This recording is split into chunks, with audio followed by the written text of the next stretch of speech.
Yeah. So give me a second. In the meanwhile, I'll read out your bio. Yeah. So Karthikeyan Shanmugam is a research staff member with the IBM Research AI Group in New York in the Trustworthy AI department since 2017.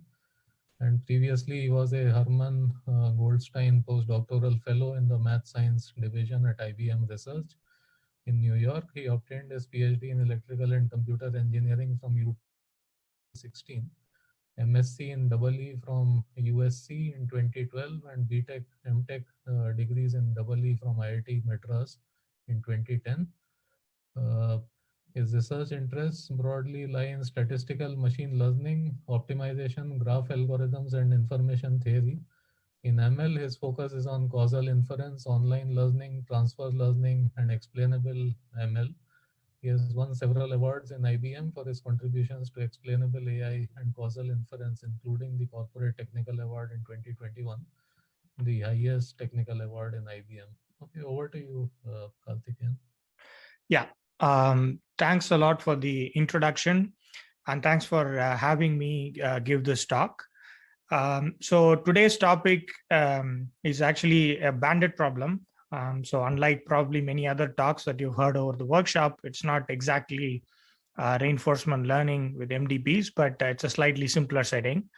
The title of the talk is Under Exploration in Bandits for when you want to bootstrap from confounded data. So this is joint work with graduate student Nihal Sharma at UT Austin and Soumya Basu at Google and Kotai at UT Austin.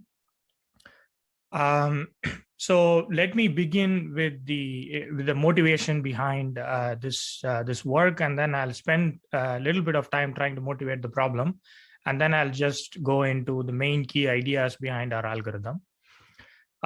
So let's take the healthcare setting as a running example, because I'll keep referring to this all the time.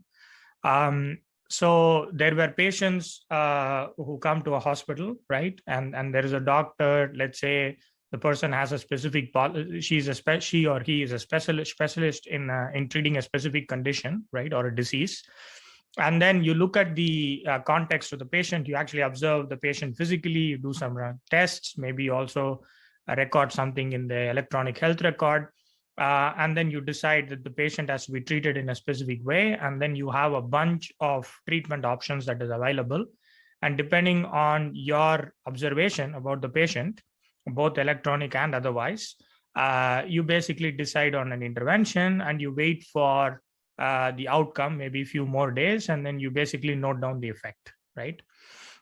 So in this entire process, which most hospitals do today and healthcare entities also do today, there is some digital record of the treatment that is being done, right?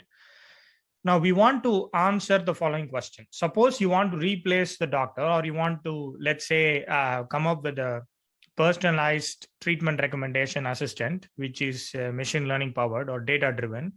The question is, how do you leverage prior logs and then suggest treatments, right? So that is the key question that we are trying to understand and answer. And you would imagine that if you deploy this personalized assistant, right, automated assistant, it would basically be some sort of a contextual bandit algorithm where it will look at the patient context and it will suggest a treatment. And the hope is that it would actually suggest treatments that are the best for that specific patient. And you can use your usual regret formulation to basically penalize the bandit and all that, right? Now, the usual, the problem usually is that you can always deploy a bandit, right? But the problem is that it will start from the beginning, not knowing anything, and it will try to do this exploration, exploitation, and it will slowly converge to a treatment that probably is the best for patients, right? But the issue is that in a healthcare context, if you go to a hospital and you can try to convince them to actually deploy this, the problem is that they would say, we have wealth of historical data already with us. So why would you want to start a fresh exploration, exploitation epoch using a bandit algorithm? So that's their main problem, because it has serious ethical concerns. You don't want to actually explore when you already know something about how to treat a patient well. right? So any doctor or any hospital would tell you, we have wealth of treatment data that is available. Why don't you use something of that and try to reduce your experimentation? So that is the key question that we are trying to answer. The problem, however, is that due to some things being partially recorded, the logs are always confounded. So I'll actually explain what that actually means and why a bandit algorithm cannot naively use the logs that are already available. And therefore, it has to do something smart, which is to leverage the confounded logs, but at the same time, reduce the exploration that is normal in a normal bandit algorithm if it is started from the get-go. Okay, so the question is, how can you use confounded logs to reliably accelerate online learning in a bandit setup? And that's the main motivation, and that's the problem I'm going to talk about. Okay, so let me actually give you an example of what I mean by confounded logs, right? By the way, this from a very old paper of treatment of patients for removing kidney stones.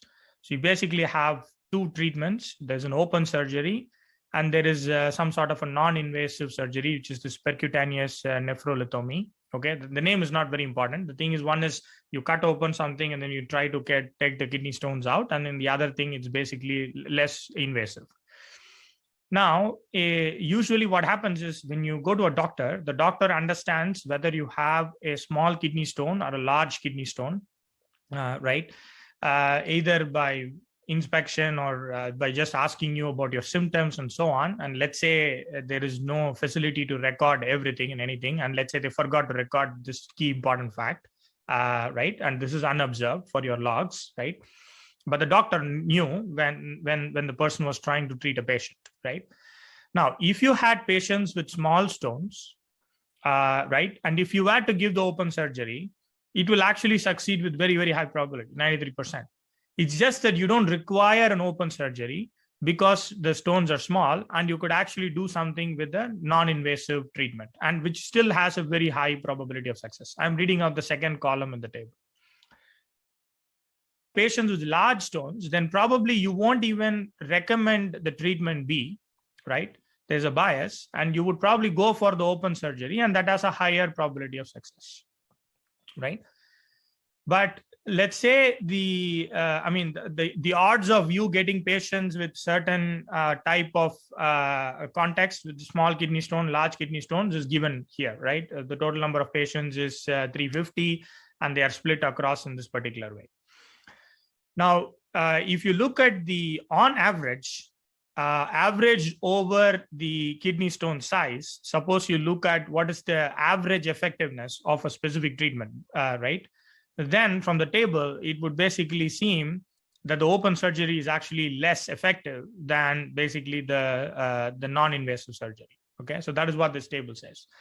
So suppose somebody only recorded the treatment and the success or the outcome of your treatment without missing, without this important context of the patient with small stones or large stones, then you would actually conclude from the data that the wrong surgery is actually the more effective one, right?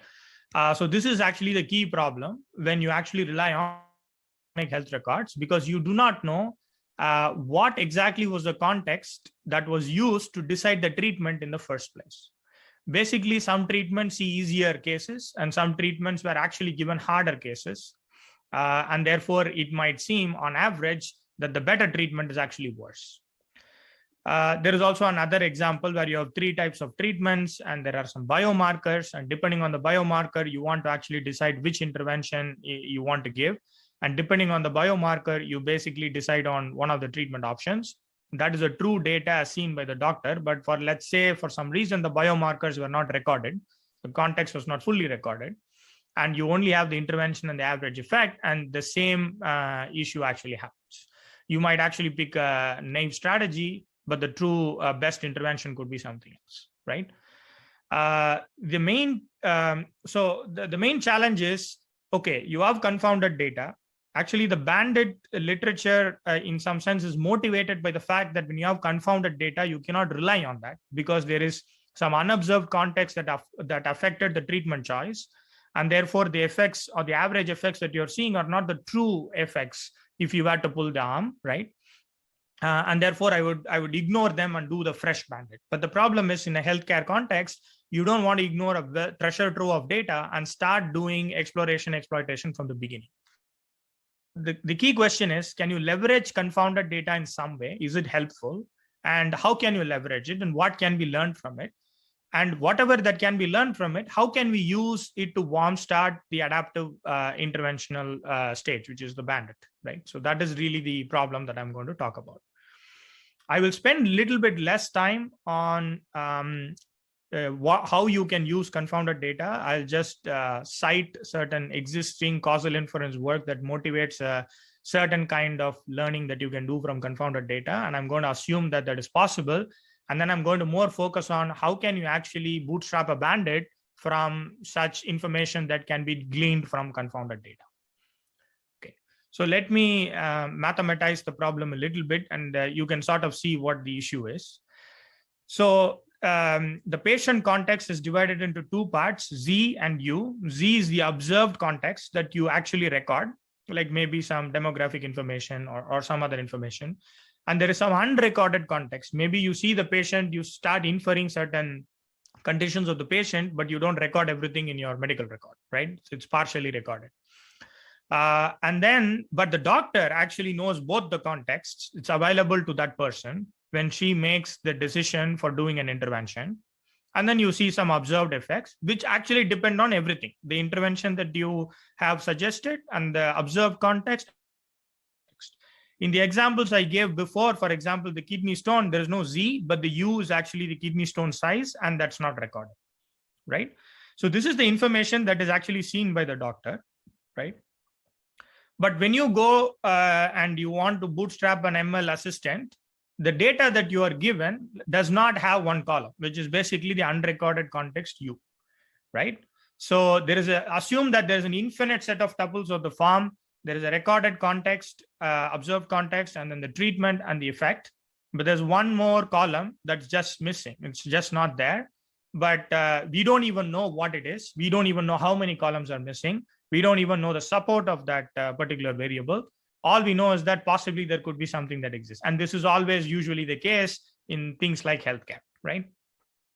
Now, the question is, if I want to start a bandit, like we want a bandit algorithm to start recommending interventions depending on the observed context, still you do not know the unobserved one. You don't even know how to record them. Then the question is, what is the best intervention suggestion that you can make, right? So what is the question that you're actually trying to answer, right? So the left-hand side is the observational model where confounded data was given to you, where both Z and U was used to decide the intervention, but only one was recorded. And let's say there's a lot of data available. So let's not worry about finite sample issues on the left-hand side. And the main key thing is that you don't know the treatment policy that was used, and you cannot estimate it because the treatment policy X depends on Z and U, but you do not know U at all. Therefore, the doctor had some treatment policy which can't be even specified. It can only be specified on average, P of X given Z, but you cannot specify P of X given Z, U, which was the true policy. And that basically caused the effect. So the effect is actually average with respect to this treatment policy. So a bandit actually tries to debias it, right? So you don't have the treatment policy, but it's replaced by a bandit policy. And let's say the simplest bandit thing is you just try all treatments for a given context many times. You look at the average and then you pick the best. I mean, let's not worry about the exploration-exploitation trade-off. What the bandit is attempting to optimize in expectation over infinite samples is that for this model on the right-hand side, where the doctor's policy is not in action, if I chose an arm X and you fix it, what would actually happen to the effect Y? Averaged over all U's that are still unobserved, right? Now, the key thing to understand is that because the treatment policy changed from the doctor's policy to the bandit policy, although you are interested in the same conditional expectation, they are not the same, right? Because there is a factor that is missing, and therefore this conditional distribution will change, okay? So this is the key thing that I want you to first understand. So I just want to stop here to just see if there are any questions, because this is very crucial to understand that there is a problem over here.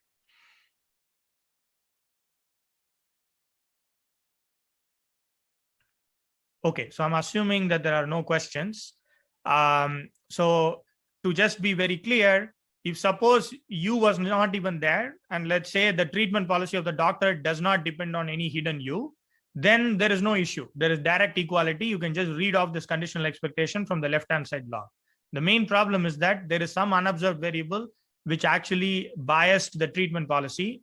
So therefore, you don't really know what the conditional expectation is if there was a fixed arm that you play all the time for all the context for the given context Z over the unobserved context, right? So this problem is not something that we proposed. It was proposed by Zhang and Barenboim in ICHCAI 17, and they actually posed this problem. The question is that from just the logs on the left, suppose you have a lot of data on the left, not estimate the expectation you're looking for on the right. I mean, it's just not possible, because depending on the policy and depending on the U, you might actually get very different effects. And therefore, it is not fully specified. It's not just identifiable. You just do not know enough information, right? But they still said you can leverage something on the left so that you can do an efficient bandit algorithm on the right. And that's what we are going to see. The overall flow that was suggested, and we will basically also look at this exact same flow, only that the way our bandit algorithm operates is novel. So that's the only novelty.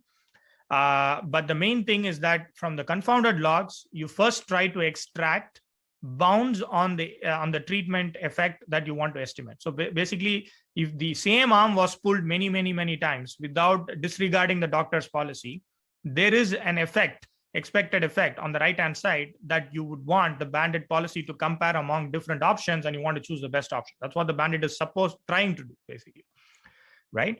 But you can't estimate it because it's not equal to the left-hand side. So what you do is you try to estimate some bounds on the mean effect of the treatment X under the observed context Z. You don't know it exactly, but you can bound it. So that is the key idea.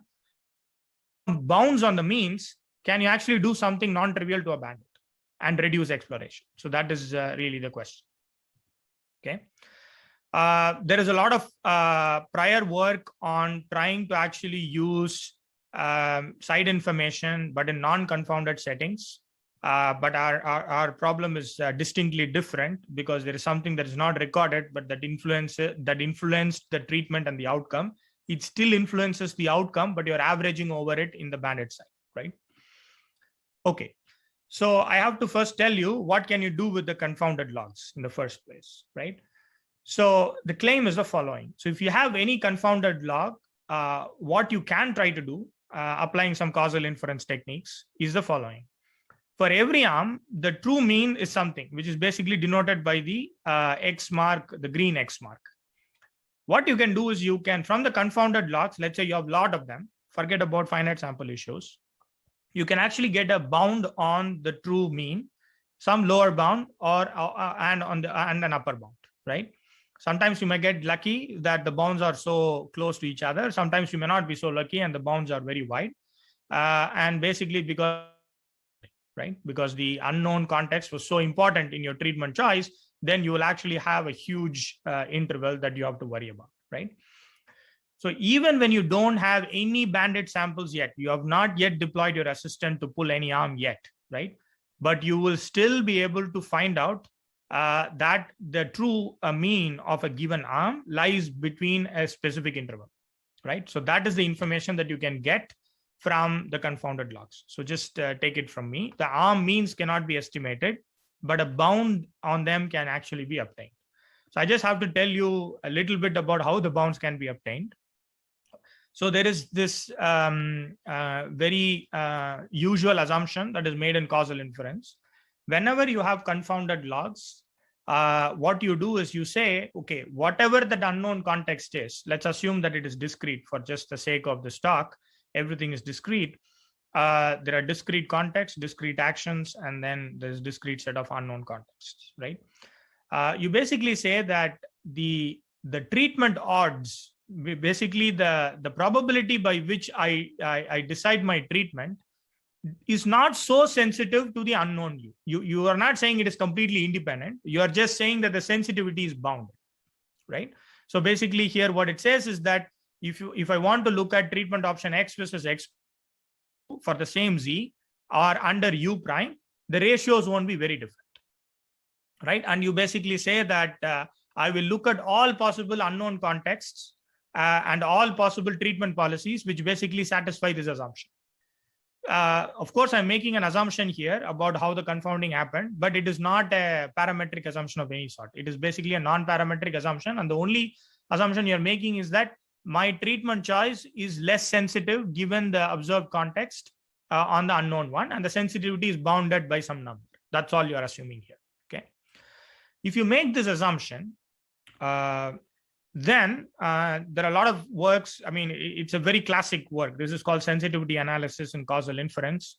And it dates back to Rosenbaum in 1983. So it's basically a 33-year-old story of how to actually get bounds on treatment effects when there is confounding. But I'm just citing the latest incarnation of this. So if you know gamma, which is basically an assumption you make, then what you can do is for every observed for every treatment, you can actually, and for every Z, I mean, I have not specified that, but given Z and the treatment, you can actually specify a bound on the means, a lower bound and an upper bound. Okay. This is not the only way to get bounds. In our paper, we actually assumption, which is very different. So here it says that the doctor himself or herself was slightly random with respect to the unknown context, right? Which basically means it was not, the unknown context was not so important in the decision that the doctor made. But suppose the unknown context was so important, right? But the doctor always made the best decision. And suppose you knew that it's a good doctor condition, then still you can actually get the same lower bounds and upper bounds. But I will not go into that for this talk. So I'll just assume that from the confounded logs, under this assumption or any other equivalent assumption, you can actually get a lower bound and an upper bound on the true means that you can get, right? So that is one important way in which you can glean some useful side information. Now, the core problem is, okay, what can you do to reduce exploration in bandits if a priori mean bounds are known for every arm? So that is the crystallized problem. Okay, so you have rewards for each arm, 1, 2, 3, and 4. It's between 0 and 1. Let's assume it's a bounded random variable, and the means could lie anywhere. And in a normal multi-arm bandit, without knowing anything, you just don't know where the bounds lie, right? So if you start a bandit with ignoring all the prior data, right? Then it just has a bounded support, and you basically try to do what you have to do, right, in a bandit setting. So let's just review what happens. The goal of the agent is to find out the arm which has the best mean, which is an intervention that has the best treatment effect, right? In this case, we will just consider a non-contextual version where the context, if it was there, is hidden, it's unknown, and you are in a setting where there is no observed context. You just have the treatment and the reward, the simpler setting. So the usual upper confidence bound algorithm, which was proposed by Auer and others in 2002 and has seen a lot of work, roughly goes as follows. You try to pull the arms in the past, and each time t, you try to note the number of times an arm has been pulled, which is nk of t. And then you have a sub-Gaussian variance parameter that is determined by some assumption on how the random variable is. In this case, it's bounded between 0 and 1. So you get a sub-Gaussian constant. Let's call it sigma square. And then you allow for a little bit of a fudge on the estimated mean, because the estimated mean is noisy. And therefore, you might want to actually have a fudge factor so that the upper bound basically captures with very high probability the true mean. So there's an upper bound, and we don't care about the lower tail. And then you actually always choose an arm which has the best upper confidence bound, right? So that is the basic UCB algorithm. And the performance is that there is one arm in hindsight that has the best mean, and we are trying to evaluate an expectation, given your choices, how we are actually doing with respect to the best arm, right? So just wanted to remind the UCB index is basically tells you what is the upper confidence bound for every arm k at time t. There's an empirical mean that is calculated, and the fudge factor depends on two things. the estimated sub-Gaussian factor for rewards, and the number of times an arm has been played up to time t, right? So this is all very classic and well-known. And you get a log t regret. And the most important thing is that if the gap between the best arm and the next best arm, let's say, is delta at least, then roughly speaking, your regret will scale as log t by delta. So that's a general regret guarantee known for UCB. This is all classic stuff. Now we are going to ask. So suppose this is an example where we have three arms. The mean, upper bound, and lower bound are given as the green dot and the blue dot, and the red dot is the true mean. In one case, the red dot is missing, but you play UCB, it ignores all the bounds, and you get some curve, right? Now we try to ask the following question. From confounded logs, based on some sensitivity assumption, you have a lower bound and an upper bound for each mean of each arm, right? It could look like this, for example. Now the question is, what can you do to the UCB algorithm? Okay, so let's start with trivial things that you can do, right? Okay, you take the largest lower bound, right? Obviously, the best arm's mean has to be above the largest lower bound, right? If you have any other arm whose upper bound has to be estimated, which is less than the biggest lower bound, just delete those arms. Don't even bother trying them, right? So this is a pre-pruning that you can do. Of course, you can do it contextually, but I'm just looking at the non-contextual problem. Okay. And this has also been identified and proposed in the previous paper, which posed this problem. So this is a trivial improvement that you can do. This is something that you are supposed to do if you want to get to anything that is optimal, right? So this is free. You don't even have to do anything. You just have to inspect the bounds. If the largest lower bound is greater than an upper bound for some arm, you just delete it, right? You don't. Okay. There is one more thing that you can do. If suppose for a given arm, let's look at the arm 4 here, right? At any point in time when you're running the UCB algorithm, let us say the upper confidence index, that is the empirical mean plus the fudge factor, for whatever reason, because of under exploration, happens to be bigger than the upper bound that is there for the arm, then you might as well choose the minimum, right? Because you know for a fact that the mean lies between less than UK. So you don't need this upper confidence bound because it is larger than the bound that has been estimated from the confounded logs. So at every stage in the UCB, for every single arm, instead of just relying on the upper confidence index, also try to find out the minimum between the upper bound and the upper confidence bound from the bandit algorithm, and choose the minimum and basically look at the best of this, and then you play that out. This is a very, very simple, again, another simple thing that you can do. And it turns out that the previous paper basically proposed this. I mean, their main novelty is to identify that mean bounds can be derived from confounded logs, and they can be exploited in this very simple way. And it automatically gives you a huge gain in the performance of BUCB. Of course, it does depend on how the bounds are with respect to the true means, and that you cannot influence, and that was a function of the data that you get. But this is one case where you actually see a huge improvement, right? So just from here, if you just use confounded logs and you just use mean bounds in a very simple way, which is an intuitive way, you already get great benefit. So that is the first point. So we've used two ideas. So one is prune arms from consideration at all in the first place by just inspecting the bounds. The second thing is just take the minimum of the upper bound from the logs and upper bound from your bandit and basically play the best arm from that index, right? So it's two very simple ideas. Okay. Now, so we call this meta pruning. So, but what does this pruning actually achieve, right? So suppose, for example, look at arm 2, and suppose you had a very lucky situation where the mean was exactly coinciding with the upper bound, right? Or just coinciding with the upper bound, almost coinciding with the upper bound. So then the arm 2 index is played only if the index of the best arm is below its mean, right? But from empirical statistics of mean estimation, this is a low probability event, very low probability event actually. So for example, in you can actually show that on average, the second arm can be played only 4 times. If even like you go a little bit out into the time, the probability of you playing this arm is extremely small, right? So polynomially small probability you'll actually play this arm. Therefore, the regret is actually not so much at all. So you might even play it constant number of times, right? I mean, in the regret sense. So if you are lucky, just the meta pruning can actually aggressively make sure that the suboptimal arms are not played very often, right?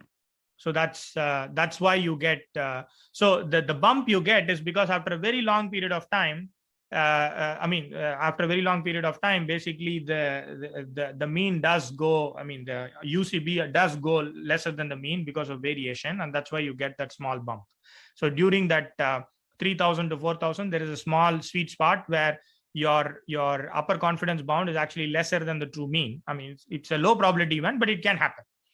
But it will happen only for a small bit. And after that, your mean estimation will be really, really good.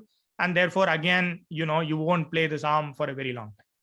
So essentially, the 3-arm problem, because of meta pruning, becomes a 2-arm problem, or it actually becomes a 0-arm problem in this case, but for a small period where you actually have to explore that. So meta pruning already gives you a huge boost. So just wanted to make that point.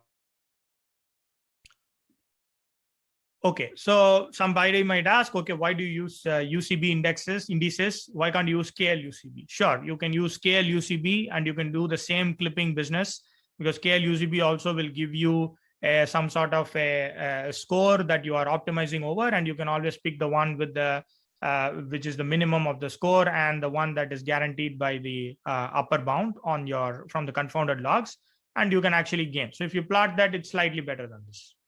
Okay. So all these things are possible. So the question really is that all that you can do? Is it as simple as just taking the minimum of the UCB index and the upper bound that you get from the confounded logs? And is that the best that you can do? Okay.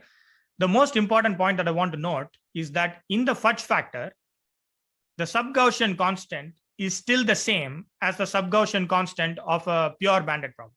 So the mean bounds has not affected it in any way so far, right? So obviously that is one place where I would like to change. So this is our new result where you say, suppose you have a bounded arm with mean mu. And suppose I tell you that the mean bounds is between L and U. The variable is not bounded between the variable is still bounded between 0 and 1. It can have variation. It's just that the mean of the variable is between a smaller interval.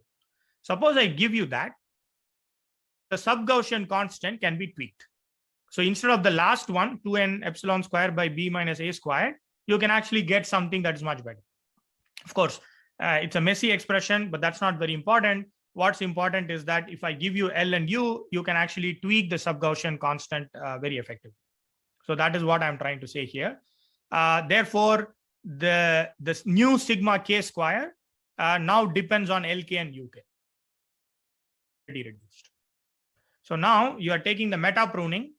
You not only change the bound from the confounded log and minimize it with respect to the upper confidence bound, you're tweaking the upper confidence bound itself with a sharper sub-Gaussian constant, right? So that's something that you can do. So this is the other idea, right? Now, we want to say there is one more trick that you can play that will give us the final algorithm. So I've already told you 3 ideas. So the first idea is to prune without consideration. The second idea is to say that always look at the minimum of the upper confidence bound on the mean bound. The second thing I'm saying is even in the upper confidence bound, you can actually change your fudge factor if you use the fact that the means are actually bounded between L and U. Now, what is the fourth idea, right?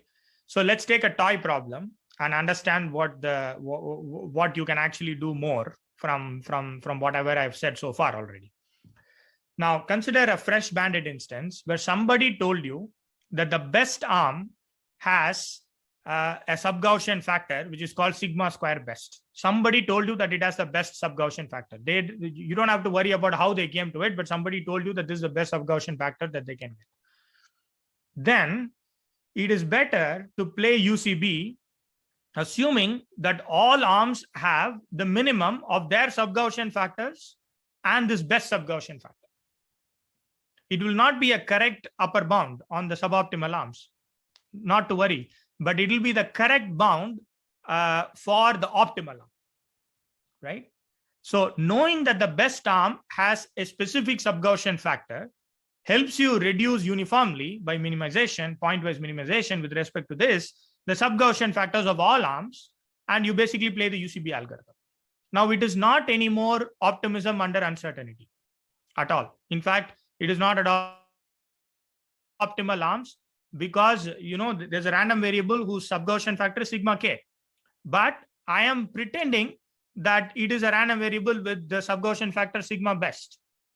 And which basically what it will do is it will reduce the upper confidence bounds of each of the arm at anywhere in time. But the best arm's upper confidence bound will be intact. That is always legitimate. But optimal arms may have a smaller upper confidence bound factor which cannot be justified, but it's okay because it's only for the bad arms. Therefore, you'll only explore them less. You on the best arm. So that is the main intuition, right? So the indices of suboptimal arms are not UCBs. So I'm violating the optimum under uncertainty. But the suboptimal arms are played less often than the upper confidence bound, right? Because of the upper confidence bound, which is new. But the optimal arm is played more often, which basically means the regret is actually better, right? But I am using the key fact that when you substitute this sigma best for all arms, I mean, you try to minimize between the subgaussian factor and this one, the optimal arm's upper confidence bound will be correct. That upper tail is correct. But the suboptimal tails will be wrong, but we don't care about it. Worst case, you will explore them less, and that's good for you, right? So this is the main logic. So what you basically do is the best arm's mean is always greater than the highest lower bound. And more importantly, the highest lower bound need not occur for the from the confounded logs for that arm. It could be for some other arm. So for example, here the best arm is the right-hand side one, but the lower bound is actually good for the first arm, right? And it's already pretty close to the upper bound, but that's a better lower bound, the best arm that has been suggested from the confounded logs. So here we are non-trivially using information about other arms to basically constrain the subgaussian factor of the optimal arm. We know that the best arm mean is always greater than the highest lower bound. That can never be wrong, right? Even if the lower bound for that best arm is actually bad, the best lower bound of other arms can still be a good bound, right? Now you use that in the Chernoff bound that I told you, which can optimize for all this lower bound and upper bound, and you get a much better subgaussian factor, right? And use this subgaussian factor from the highest lower bound for all arms, basically, right? Use the minimum of this and the subgaussian factor available for each of the arms. And whatever you have will actually have a much, much lower exploration rate for the suboptimal arms, but it will always be correct for the best arm, right? So that is the simple logic. So putting everything together, tighter subgaussian factor for arms with higher lower bounds or low upper bounds. Basically, when it is very close to the mean bound, essentially you get a big benefit due to this. And the max lower bound, if it's high enough, then you have a tighter subgaussian factor for the best arm. And that essentially means you will use that for every other suboptimal arm, if it's possible. And therefore, the upper confidence bound for suboptimal arms will reduce greatly. It is wrong, but it's okay because it's only for suboptimal arms. The best arm's upper confidence bound is always intact, and therefore it'll all work out, right? So that's the basic idea. So for the largest lower bound, all subgaussian factors are set according to the max lower bound. It may be wrong for the suboptimal arms. We don't care because we share the subgaussian factor of the best arm for all of them. Therefore, the best arm is preserved, and that's all we care about in a UCB, right? You do that, you basically get the green line, right? So that is our main algorithm, which is even better, at least for a higher T, it is actually better than the other algorithms. There is a lot of math where you can analyze all of this and then basically prove that you are going to get a regret bound, which actually scales in a factor CK that actually depends on these tuned subgaussian factors, which is much, much more efficient than any of the other UCB variants that I told you, right?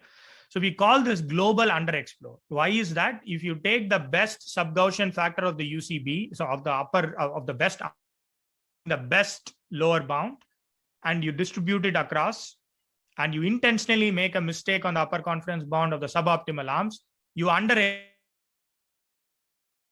uncertainty, but you will get a better regret. Okay. And you can show that always CK is better than the B minus A square by 4. Strictly speaking, glue is better than the BUCB algorithm. So that's the main message. Another thing. So what about lower bounds, right? What's the best any algorithm can do in this setting with confounded logs? Now I'm going to say something that's a mildly controversial.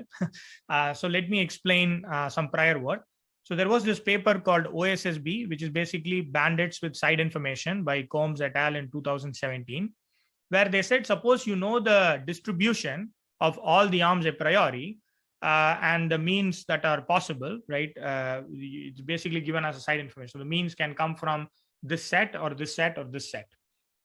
But it does not say that the given mean is bounded by something. It just says that the problems can come from the space. Then using that side information, you can actually get a much better, you can actually get a lower bound, right? And it is called OSSB bound. We'll call it OSSB bound. For a long time, this was considered to be probably the final word on bandits with side information. Now, here is the controversial thing.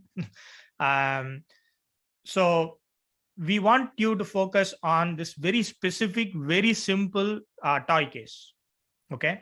Suppose arm 1 has mean bounds 0.98 to 1, right? And let's say the arm 2 has no meaningful mean bound, which is 0 and 1. And let us say that the arm 1's mean is 0.985, little bit higher than the lower bound. So I'm just intentionally making sure that the lower bound of arm 1 is very high and it captures the true mean bound, and arm 2 has no meaningful bound, for example. Now, it is possible for this very simple setup to evaluate the OSSB bound and BKL UCB and ours.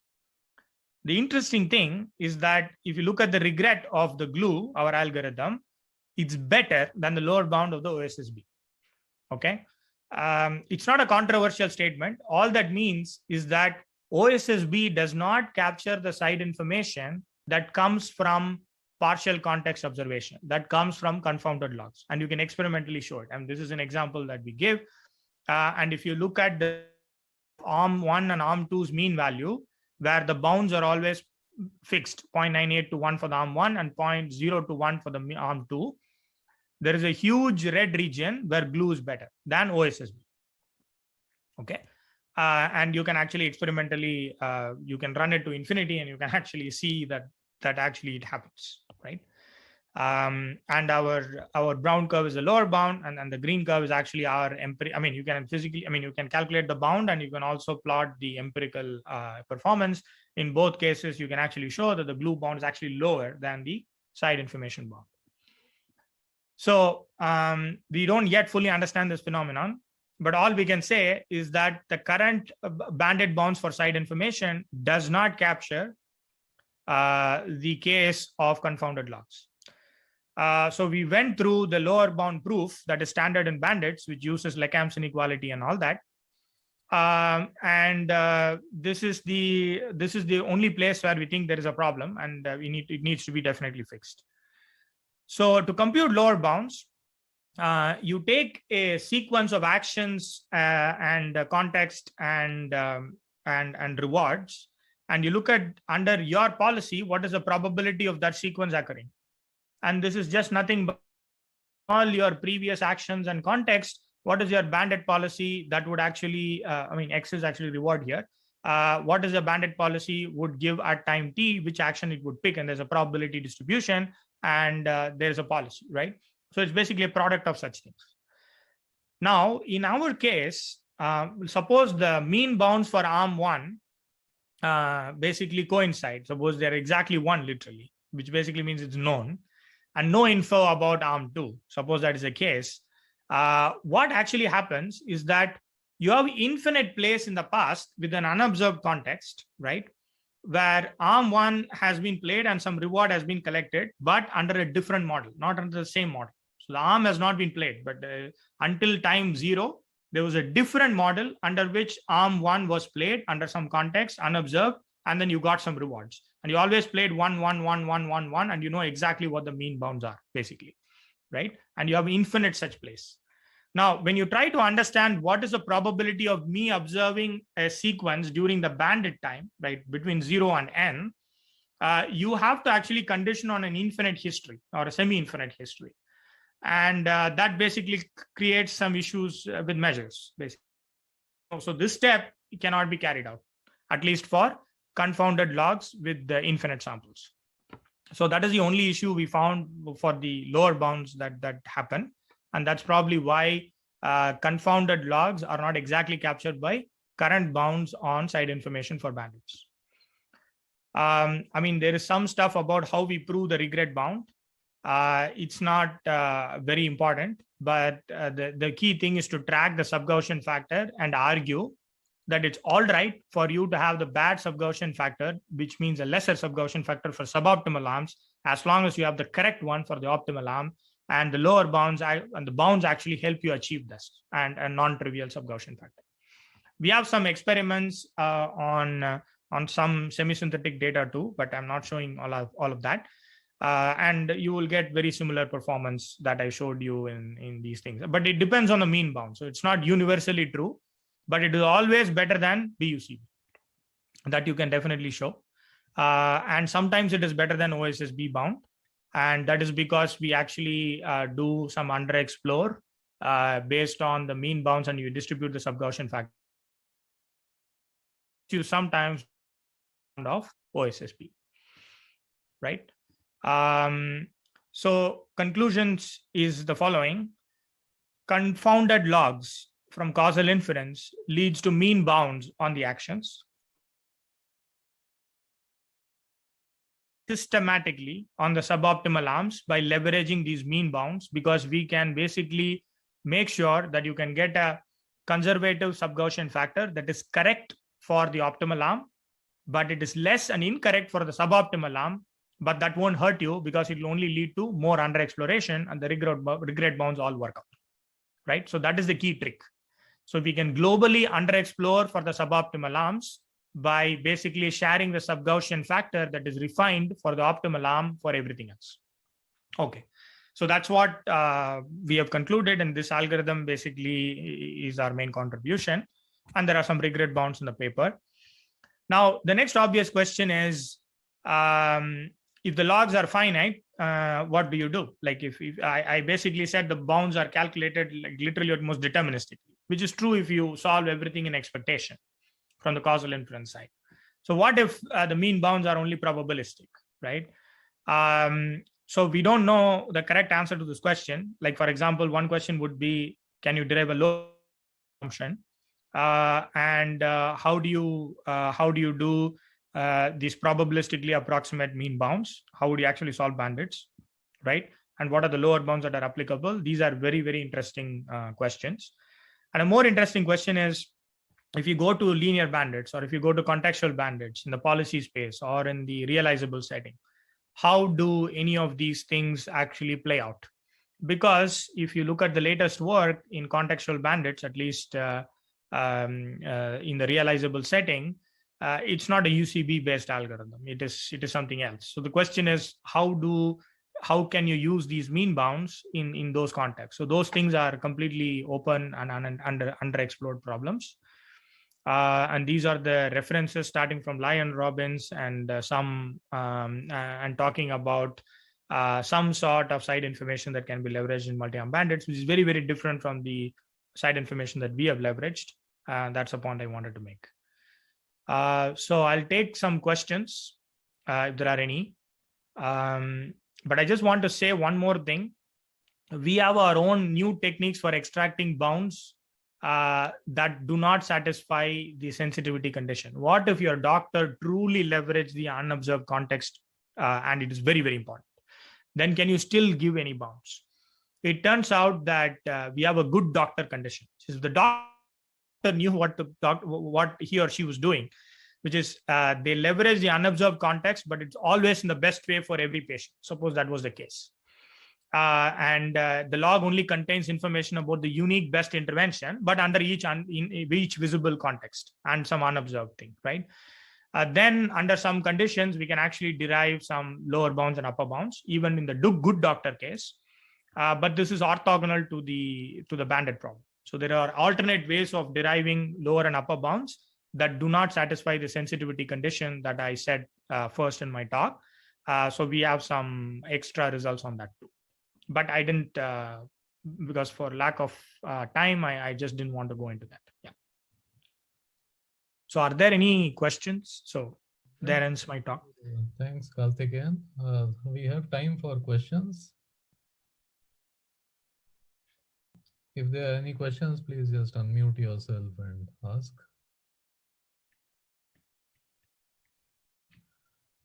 Okay, so one thing is, do these methods, would these methods, let's say, extend easily to MDPs, general MDPs? Okay, so that's a very tricky thing to answer. So the one reason this is very tricky, there is a huge literature in causal inference on dynamic treatment regimes. So dynamic treatment regimes is when, like, I'll give you a healthcare example, which you can map to the MDP context, where a patient comes in an ICU. There are observed and unobserved things that you've recorded actions, and the person has either died or has gone out well after with a good health condition, they went out of the hospital or they died or something. So you have all these records that you have, but all you have is what you recorded at each time and what action you took and what happened to the progression, and then finally what happened to the patient. So it's only a finite time Markov chain, MDP, and you want to understand what is the policy that you should use. Now, there is some understanding when you have unobserved context in play, but in very specific ways, then there is a solution that says that you should do Q learning. Okay, and it turns out that it automatically deconfounds the problem. But that is only in cases with very specific conditions where deconfounding completely is possible. So you have an off-policy problem where you have some existing data, you run Q learning on that, out that by just looking at the state action Q values, and if you try to do online experiments, it'll actually be the correct thing. There's no bandit that's involved. It's just straight one-shot transfer, and it will be the optimal policy. And if you have enough data, you will get a good policy. And people have proven under what conditions on the confounder and how it affects, because it's a multi-time MDP. There are some specific conditions of how confounders must act, and if you satisfy those conditions, then you can actually exactly transfer, meaning you don't even have to do any exploration. So that is the only piece of work that I know. It has a specific name for it, but I don't remember, but it comes under this literature called dynamic treatment regimes. And Susan Athey has a very good monograph recently on dynamic treatment regimes. But your question is, what if those nice assumptions aren't true and you cannot actually find the optimal policy from the confounded logs? I don't think there is much work in that particular space. So that's open. Yeah. But and I don't know how to translate any of this to that case. Yes. Yeah, the reason I also asked that is because there's now a lot of work in the approximate dynamic programming when it comes to handling MD, particularly for large action spaces, large state spaces, and stuff like that. So in the multi-arm bandit setting, suppose you have a situation where the number of arms that you have, let's say, is excessive. It's huge. There's probably, I don't know. It may be that. So what do you do in such a case? So how do you devise maybe even exploration policies or things like that? So this seems to be a quantization issue, right? There's one thing that there is also something very strange about this result that we are yet to understand, which is this lower bound stuff, right? So the uncertainty that we are thinking about here is not because of lack of samples in the confounded data. So in your case, I could argue that if you have a vast action space, but you had far more data, lot more data that can battle the high dimensional regime, then technically speaking, in the limit, you do not have a problem. But here, it's not the case. It's just that there's a variable that actually costs your treatment policy, and there's no way you can debias it because that variable is just not known. So you cannot do importance sampling at all. Don't know what it is. And it could be any one of the many possibilities, and your world could have come from any one of those. So it is some kind of epistemic uncertainty, in some sense, some unknown, right? And it's just that you're trying to circumscribe the unknown unknowns, and you're saying my problem could be anywhere, but then I'll try to do something with bandits to basically narrow down the problem. So it is not just a quantization issue. It's not just a finite sample issue. It's a very different kind, is what I would say. Okay, and there is no work around this that about anything like that. I see. Yeah, I mean there is. I mean, I just wanted to say that the BUCB algorithm was the first work that actually proposed this problem, and they said that you can leverage the mean bounds. The main thing that we are saying in this is that there are many more tricks that you can do. Like, for example, meta pruning and all that they have figured out. It's just that you can go way beyond meta pruning and then look at the sub-Gaussian factors, and you can actually do an underexplore that is systematic. And that is our main key idea here. But the previous thing up to meta pruning, it was known, like how to do, at least in simple cases, for bandits. Yeah. So are there any other questions anyone would like to ask? Okay, looks like there are no other questions. So let's thank Karthikeyan. Thank you. Karthikeyan. I think